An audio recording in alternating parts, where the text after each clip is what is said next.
Welcome to the Twilight Saga podcast. Hey, I'm Wick Godfrey, the producer. Hey, I'm Rob Pattinson, the actor. I'm Bryce Dallas Howard. I play Victoria. I'm Xavier Samuel. I play Riley.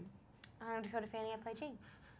What is it you love about playing Jane? Yeah, tell us about Jane. That's such a restrained character in some ways. Yeah. There's not as much room for like explosive behavior, and yet you've got these guys, who are 6'9" beside you and older than you, and yet you're the center of control. What do you try to channel to try to create that aura of control? Because you do it visually, which is amazing. Yeah, given that you're the youngest one out there. For me, I mean, I kind of understand because I'm kind of sitting there behind the camera and seeing it works. But just for an audience, you're this little diminutive person and these giant people. Yet you're the scariest. Yeah. You are the scariest, and I kind of think I know what it is. But what is it? Talent. No, I know what it is. Well, obviously it's talent. What is it about Jane that you like playing?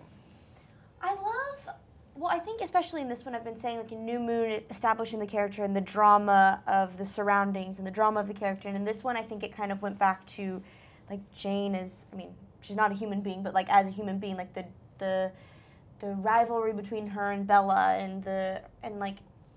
it's hard to describe for me, but in this one she has like more words to say and you see like more of who she is and like her personality kind of, and I liked getting to explore that because as opposed to in New Moon it was just, like 2 words that I had to say or 3 words, and in this one you kind of got to see kind of who she is and like her biting sarcasm and all of that, and I liked getting to explore that. And the contempt comes out so totally. But it really does seem like you've got something special against Bella, and I kind of wonder like what that is. Like you kind of hate the Cullens, but you really hate her. I know. And it does, I think, tap into that kind of, I feel like, teenage girl thing of like a competitor for like, Yeah, absolutely. She's the only one she can't like. It's like Mean Girls Use with her vampires. thing on. What I loved was the stillness. What I noticed about, and I didn't ever mention it to you because you just kept doing it wonderfully, was just still. Everybody else, they were shifting a little bit. Daniel was always kind of moving a little bit like this, and When you weren't laughing. But you were still, almost meditatively still. And to me, that was just captivating. It's like a snake. Yeah, It you is. just, It's like a snake Poised. about to just like that. And it's intense. And any movement would just come slightly from the head, and that was it. It was like nothing from here, but it just gave every. It was the coat. It was the coat.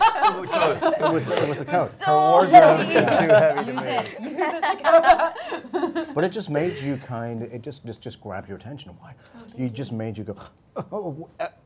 You kind of waiting for something to happen, and that's what kept the character and the suspension of this tension that grew, and I love that about what you did.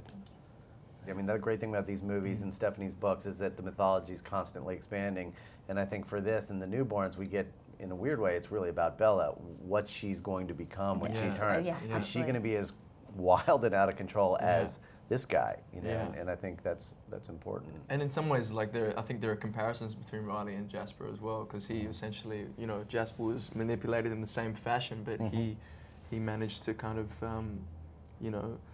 not get attacked by a wolf.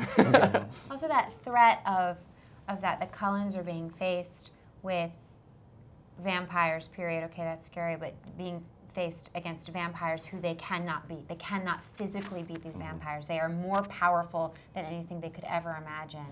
And then, of course, to layer on top of that the Volturi, it's terrifying. They're in a terrifying scenario, and that's what makes the alliance between the Wolves and the Cullens, or that potential alliance, so critical. And that, for me, just in reading the books, that's the thing that I wanted to see the most, was obviously that battle that happens at the end of the film, and see that come to life. More of a massacre in the end, I think it came down to. Yeah, it is a one-sided massacre. massacre.